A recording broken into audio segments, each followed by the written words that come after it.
অনেক রাত একা রাস্তায় হেঁটে হেঁটে বাড়ি ফিরতে হতো। বাবার অসুখ, মায়ের বয়স তা প্রায় 55 ছুঁয়েছে। একা ভরসা আমি, সংসারটা যে আমাকে টানতে হয়।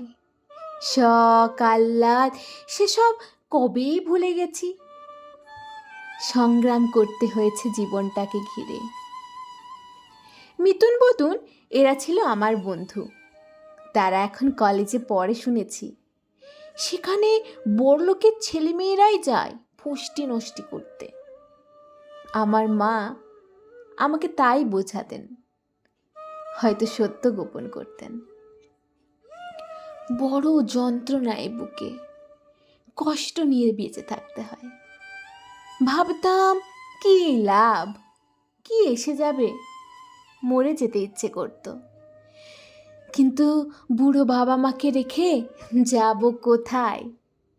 নিজেকে আটকাতাম, নিজেকে মনে হতো বড়ই স্বার্থপর।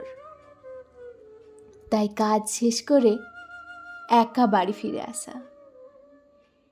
সেদিন রাস্তায় আলো ছিল না, অনেকটা পথ। রিনাদির বাড়ি থেকে হঠাৎ কালভার্টে পেরিয়ে দেখি কতগুলো চেনা অচেনা মুখ।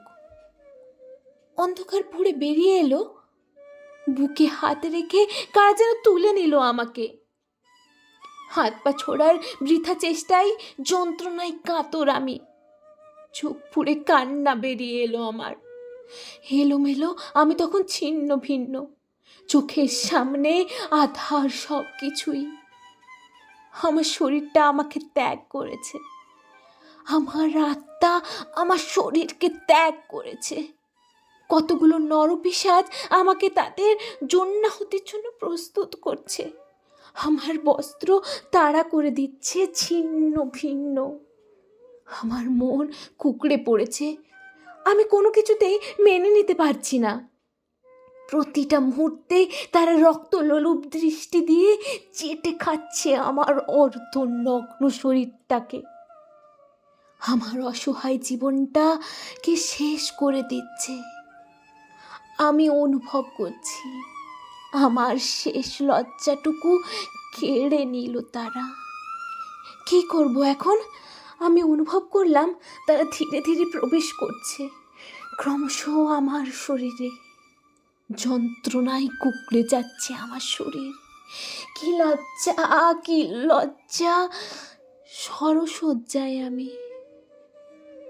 এক সময় শেষ হলো সব কিছুই। আমি একা তখন রাস্তার ধারে। ওরা একে একে ছেড়ে চলে গেল। আমাকে কেউ দয়া করে মুখের ওপর ছুঁড়ে দিয়ে গেল ওড়নাটা, যেন বলে গেল, এই তোর শেষ, যদি পারিস তো করে নে লজ্জা নিবারণ। কেটে গেছে অনেক সময়, রাস্তায় শুয়ে আছি আমি। অনেক কষ্টে নিজেকে সামলে উঠলাম। আমি ধর্ষিতা নারী।